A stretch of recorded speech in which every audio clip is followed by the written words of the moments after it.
Hello friends, welcome to channel masters of botany. Again मैं हूं आपका दोस्त विनय कुमार सिंह। आश्रम पद्धति का एक पेपर हुआ था, जो भी पेपर हो, बायोलॉजी का क्वेश्चन पेपर था, जूलॉजी बॉटनी, इसमें दोनों पूछे गए थे। तो इसमें से कुछ क्वेश्चन जो हैं जो बॉटनी वाले कर सकते हैं, बिकॉज चैनल है मास्टर्स ऑफ बॉटनी और मैं हमेशा से ही जो भी बॉटनी के सेगमेंट्स रहते हैं अलग अलग एग्ज़ाम में, जहाँ से भी बॉटनी आता है किसी फॉर्म में, वो क्वेश्चंस आपके लिए लाता हूँ। इनका लेवल इतना ऊंचा नहीं है कि इस चैनल पे ना डाला जा सके। एमएससी के स्टूडेंट जो भी इंट्रेंस एग्जामिनेशन के लिए प्रिपेयर कर रहे हैं, उन्हीं के लिए सारी चीज़ें हैं। तो आप जो चीज़ें यहाँ से देख सकते हैं इस क्वेश्चन पेपर में, मैं वो चीज़ें आपको बताऊँगा। 2 पार्ट में वीडियो रहेगा। एक पार्ट में, इस वीडियो में हम क्वेश्चन नंबर 60 तक का क्वेश्चन सॉल्व करेंगे। क्वेश्चन नंबर 5 देख लेते हैं। थोड़ा सा बॉटनी के स्टूडेंट को जानना चाहिए। With reference to Sur Sarovar Ramsar site which of the following statement is are correct. तो सुर सरोवर रामसर साइट है, इसके लिए 2 स्टेटमेंट दिए गए हैं। क्वेश्चन नंबर 5 है कि it is situated in Lakhimpur Kheri district of Uttar Pradesh. Second, it is man made reservoir. तो इसमें से पूछा है select the correct answer from the quotes given below. तो यहाँ पे आप देखेंगे, पहली बात तो सुर सरोवर जो रामसर साइट है, ये उत्तर प्रदेश के आगरा डिस्ट्रिक्ट में मौजूद है और ये मैन मेड रिजर्वायर नहीं है, नेचुरल रिजर्वायर है। तो इसमें से करेक्ट कौन सा ऑप्शन होगा? D, neither 1 not 2। अब नेक्स्ट पे चलते हैं। मैंने क्वेश्चन ऑलरेडी आइसोलेट करके रखे हैं। क्वेश्चन नंबर 11 पे आते हैं हम। विच of the following represent most commonly found cancer in the world.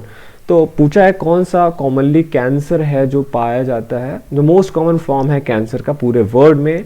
Carcinoma, sarcoma, lymphoma, germ cell tumour. तो ये ओरिजिन के बेसिस पे बोला जाता है। कार्सिनोमा जैसे है, यही मोस्ट कॉमन आपका टाइप है कैंसर का।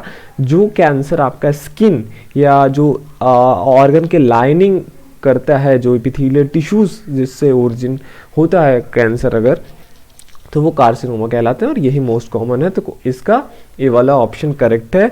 अब चलते हैं क्वेश्चन नंबर 17 पे हम। Question number 17, which one of the following is not correctly match. पूछा है, लेक दिया है, प्लेस दिया है। सारे जो प्लेसेस हैं ये उत्तर प्रदेश के प्लेसेस हैं। पूछा है कौन सा करेक्टली मैच नहीं है। तो आप देखेंगे यहाँ पे जो सौज लेक है ये मैनपुरी डिस्ट्रिक्ट में है। शिखा लेक जो है ये आपका अलीगढ़ डिस्ट्रिक्ट में है। बखीरा लेक संत कबीर नगर में है। लेकिन जो यहाँ पे सरसाई लेक दिया हुआ है, सरसाई लेक आपका आगरा डिस्ट्रिक्ट में नहीं है, ये इटावा डिस्ट्रिक्ट में मौजूद है। तो करेक्ट ऑप्शन क्या होगा? डी, यही है आपका ऑप्शन जो आपका करेक्ट नहीं है। क्वेश्चन नंबर 18 पे आते हैं। Changes in the base sequence with in the gene is guard. कह रहा जब जीन के बेस सीक्वेंस में चेंज होता है तो वो क्या होता है? Cloning, breeding, fusion. These 3 options are distinct from the statement which is asked in our question. So base sequence क्या होगा? जब चेंजेस आते हैं तो उसे हम म्यूटेशन बोलते हैं। तो ऑप्शन नंबर बी करेक्ट होगा। चलते हैं हम डायरेक्टली अब क्वेश्चन नंबर 32 पे। क्वेश्चन नंबर 32 पे हम पहुंचते हैं। ये है आपका South Asian regional centre of international rice research institute is situated in following district of Uttar Pradesh. इसमें से जो आपका South Asian regional centre of international rice research institute है, ये पूछा है उत्तर प्रदेश के किस डिस्ट्रिक्ट में मौजूद है। तो ये वाराणसी डिस्ट्रिक्ट में ही मौजूद है, जहाँ पे आपका बनारस हिंदू यूनिवर्सिटी भी है। क्वेश्चन नंबर हम आते हैं 33 पे। नीलगिरी बायोस्फीयर रिजर्व जो है पूछा है कि do not stretch over which of the following state in India. अब आप देखेंगे जो नीलगिरी बायोस्फीयर रिजर्व है ये पेक्यूलियर इस सेंस में है कि इसका जो स्ट्रेच है ये 3 जो है स्टेट्स में फैला हुआ है, तमिलनाडु, कर्नाटका एंड केरला। तो यहाँ पे जो ऑप्शन नंबर बी है उसी में पूछा है, मतलब जो पूछा नॉट स्ट्रेच, तो इसी में इसका स्ट्रेच नहीं है, इसका विस्तार नहीं है आंध्र प्रदेश में। क्वेश्चन नंबर 39 पे हम आते हैं। जो मैं क्वेश्चन छोड़ रहा हूँ वो जूलॉजी से है, क्योंकि ये क्वेश्चन क्या है? बायोलॉजी का है। ठीक, तो मैं केवल बॉटनी पार्ट को सॉल्व करा रहा हूँ। Which one of the following is correctly matched. तो 4 ऑप्शन से देखते हैं कौन सा करेक्टली मैच्ड है। ऑक्सीजेनिक फोटोट्रॉपिक ऑर्गेनिज्म जो होते हैं ये कौन से हैं? Oxygenic phototropic. आप देंगे higher plants are mainly they are oxygenic, they do oxygenic photosynthesis and कुछ माइक्रो ऑर्गेनिज्म भी हैं जो ये काम करते हैं। बी पे आएंगे photosynthetic organism carry out respiration only in light, ऐसा है नहीं है, रिस्पिरेशन लाइट के एब्सेंस में भी होता है। नाइट्रोजन गैस की बात कर लें, अनस्टेबल फॉर्म ऑफ नाइट्रोजन, पर यहाँ पे जो नाइट्रोजन गैस का फॉर्म है ये मोस्ट स्टेबल फॉर्म ऑफ है नाइट्रोजन का। एनामॉक्स बोल रहा है conversion of nitrate to gaseous nitrogen, ये भी करेक्ट नहीं है। जो एनामॉक्स है ये क्या होता है, एनारोबिकली जो अमोनियम का ऑक्सीडेशन होता है, नाइट्राइट का ऑक्सीडेशन होता है, उसको हम बोलते हैं एनामॉक्स।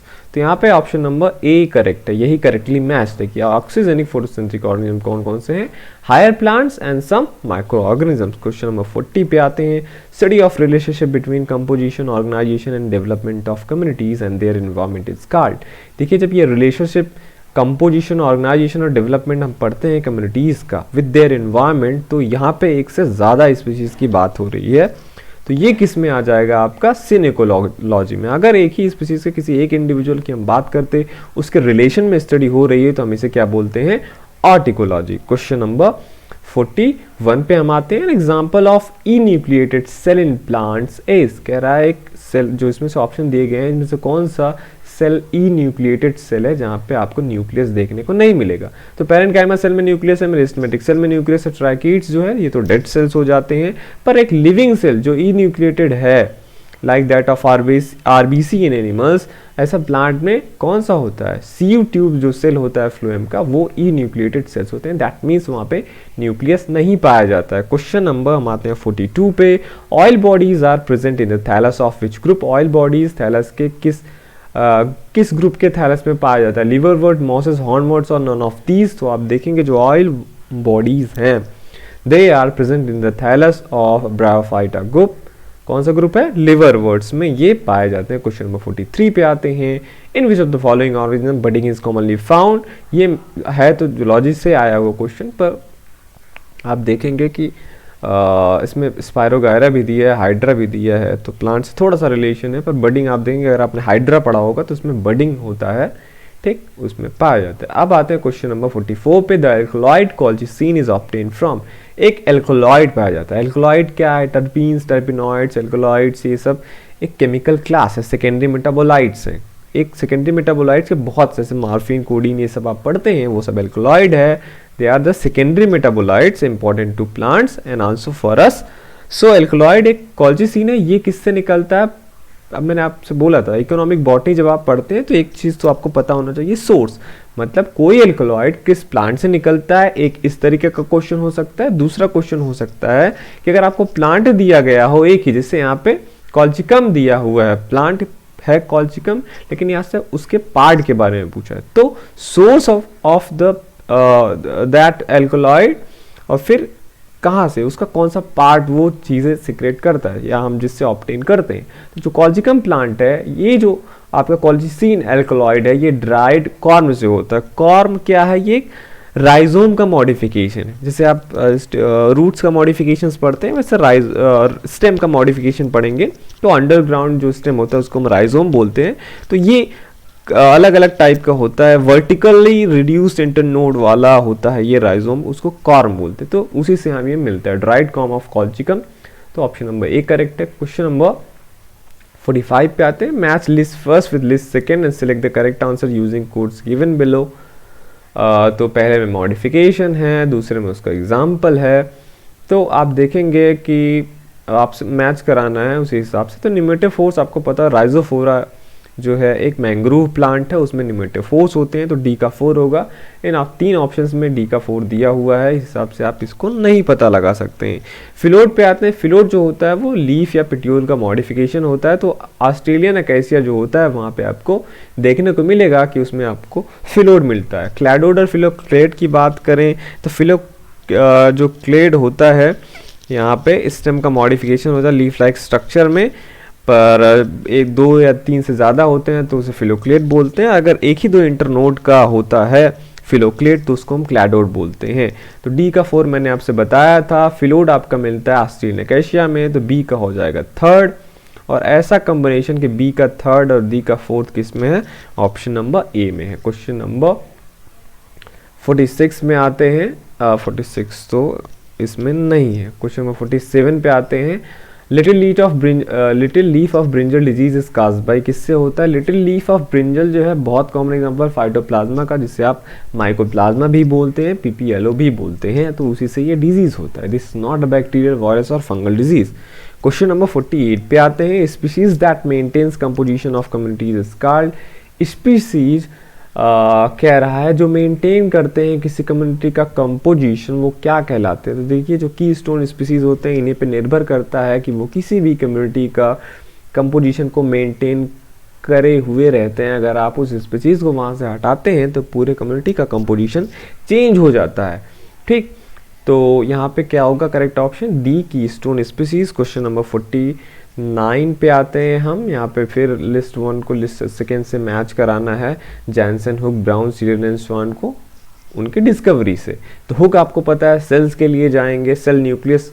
ब्राउन आपको पढ़ा होगा आपने, सीडन एंड स्वान की सेल थ्योरी पॉपुलर है, तो यहीं से हम इस क्वेश्चन का आंसर दे सकते हैं।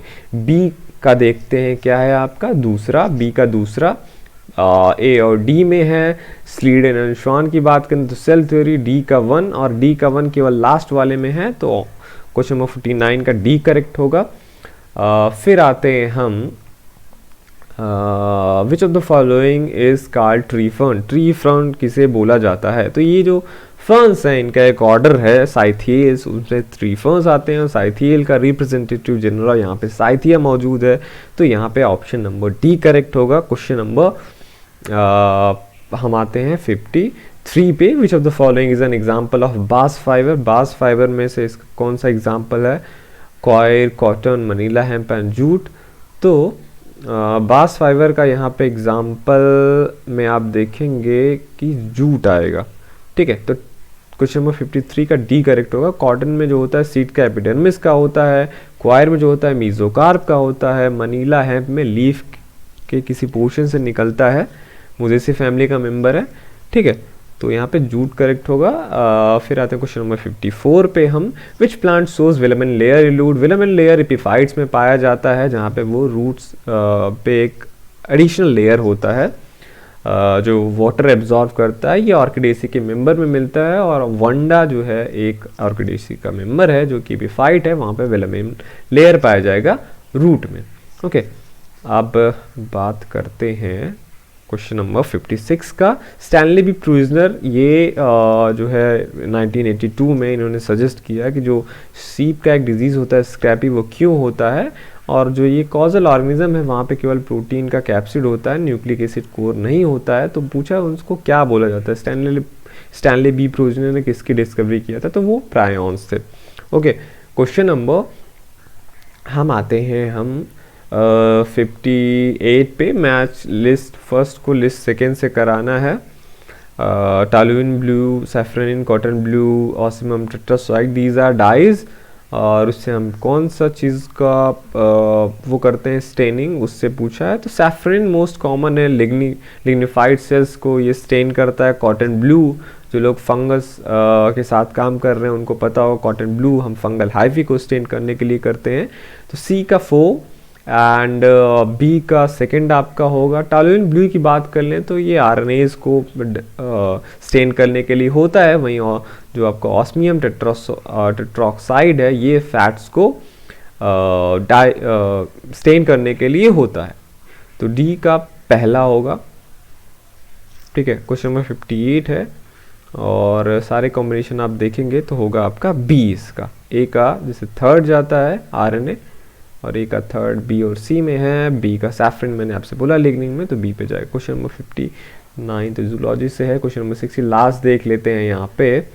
When pollination takes place between flowers borne by two different plants of the same species, process is called। अगर कह रहा है पॉलिनेशन हो रहा है दो फ्लावर्स के बीच में जो कि डिफरेंट प्लांट्स पे हैं एक ही स्पीसीज का, एग्जांपल जैसे पपाया है, पपाया का प्लांट मेल फीमेल प्लांट अलग होता है, तो वहाँ पे एक पे मेल प्लांट पे मेल फ्लावर होगा, फीमेल प्लांट पे फीमेल फ्लावर होगा, तो उनके बीच में पॉलिनेशन होता है तो क्या बोलते हैं? हाइब्रिडिज्म, क्लिस्टोगैमी, ये नहीं, क्लिस्टोगैमी तो सेल्फ पॉलिनेशन होता है जहाँ पे कंपलसरी होता है बिकॉज फ्लावर खुलता नहीं है वहाँ पे। जिटोनोगैमी एक ही प्लांट पे जो होता है मेल और फीमेल फ्लावर होता है तब होता है, जीनोगैमी इसे बोलते हैं। This is an example of cross pollination, तो इसका बी ही करेक्ट होगा। तो ये था आपका पहला पार्ट, क्या इसका नाम था एक बार, आश्रम पद्धति का जो पेपर था बायोलॉजी वाला, वहाँ पे मैं ये बॉटनी के पोर्शन से आए हुए क्वेश्चन थे। इसका सेकेंड पार्ट में हम और भी जो क्वेश्चन बचे हुए हैं वो लेके आएंगे। देखते रहिए आप अपना channel masters of botany, and thank you for watching this video.